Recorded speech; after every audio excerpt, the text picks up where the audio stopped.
आज 370 धाराओं को हटे हुए पूरे 7 वर्षों का समय पूरा हो चुका है।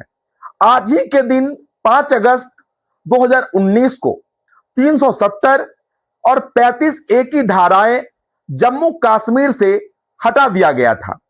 और आज हम लोग यह देखेंगे और बात करेंगे जो विगत 7 वर्षों में जम्मू कश्मीर में क्या सब बदला और 370 धारा जम्मू कश्मीर के ऊपर में क्यों लगाया गया था और कब लगाया गया था।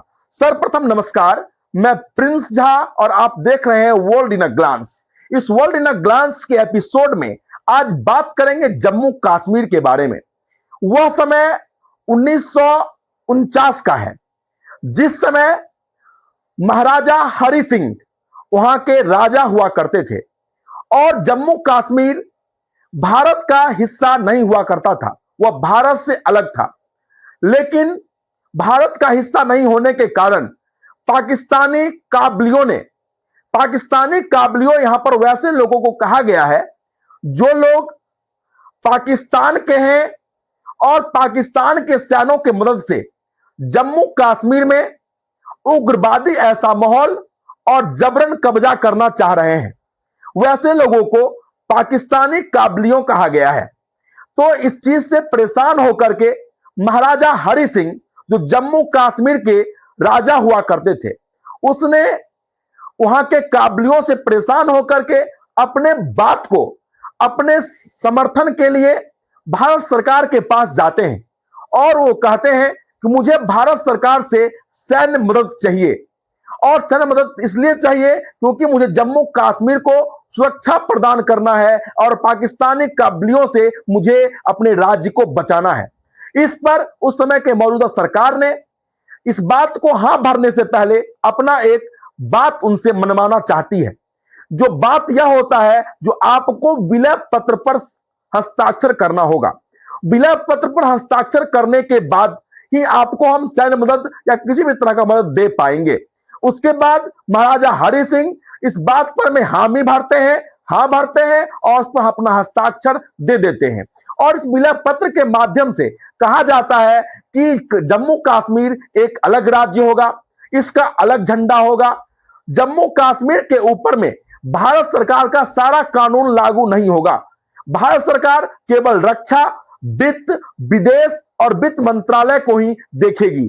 इसके अलावा डायरेक्ट कोई भी कानून भारत सरकार का या सुप्रीम कोर्ट का जम्मू कश्मीर के ऊपर में लागू नहीं होगा। तब यह धारा 370 का जन्म होता है।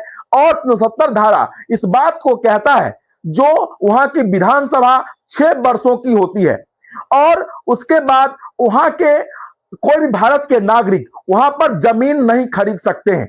उसके बाद वहां पर जो भी लोग हैं, जो महिलाएं हैं, अगर वहां के उस राज्य के बाहर के पुरुष से, भारत के पुरुष से यदि शादी कर लेते हैं तो उनकी पैतृक संपत्ति से उनको बर्खास्त कर दिया जाता है, यानी उसको पैतृक संपत्ति में कोई हिस्सा नहीं दिया जाता है। उसके बाद उस जम्मू कश्मीर में रहने वाले व्यक्ति के पास 2 नागरिकता होता है, एक जम्मू कश्मीर का और दूसरा भारत सरकार का।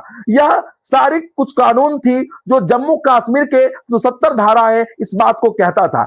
और इसके तहत अनेकों उग्रवादी पल रहे थे और वहां पर बराबर पत्थरबाजी, उग्रवादिता, बराबर आप वहां के बंदी, वहां के नेताओं के द्वारा अलग तरह का माहौल क्रिएट करना जो देखा जा रहा था। उसके बाद आप यह भी देख सकते थे जो वहां की इस सारे कानून के कारण जम्मू कश्मीर के लोग की आर्थिक स्थिति दिन प्रतिदिन खराब होते जा रही थी और पाकिस्तानी घुसपैठियां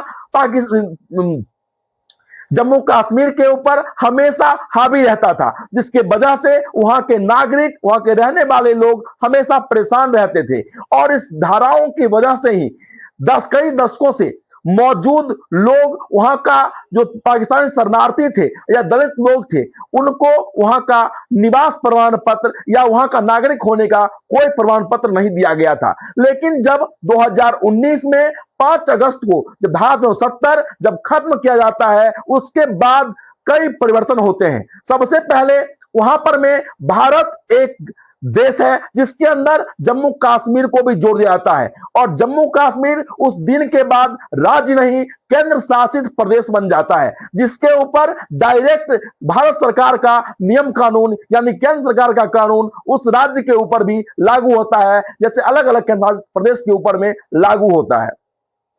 उसके बाद इसके तहत यह भी देखा जाता है जो वहां का जो भी भारत सरकार का कानून है वहां पर लागू होगा और कोई भी भारत का नागरिक वहां जमीन खरीद सकता है, अपने व्यापार को बढ़ा सकता है, वहां के लोग से शादी कर सकता है और शादी करने के बाद भी वहां की महिलाओं को पैतृक संपत्ति से बेदखल नहीं किया जा सकता है।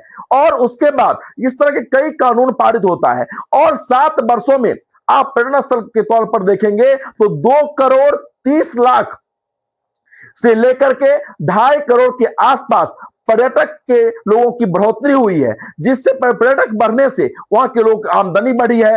भारत सरकार ने वहां IIM जम्मू का स्थापना किया है, IIT जम्मू का स्थापना किया है, 2 एम्स की स्थापना किए हैं और कई सुरंग बनाए गए हैं जो भारत के हिस्से को डायरेक्ट जम्मू कश्मीर से जोड़ता है और सबसे ऊंची रेल बनाया गया है। यानी कई तरह का बदलाव लाया गया है और जम्मू कश्मीर बढ़ता जा रहा है, विकसित करता जा रहा है। वैसे आप जम्मू कश्मीर के धारा 270 को हटने के बाद आप जम्मू कश्मीर को किस नजर से देखते हैं, मुझे कमेंट सेक्शन में जवाब दें। जय हिंद।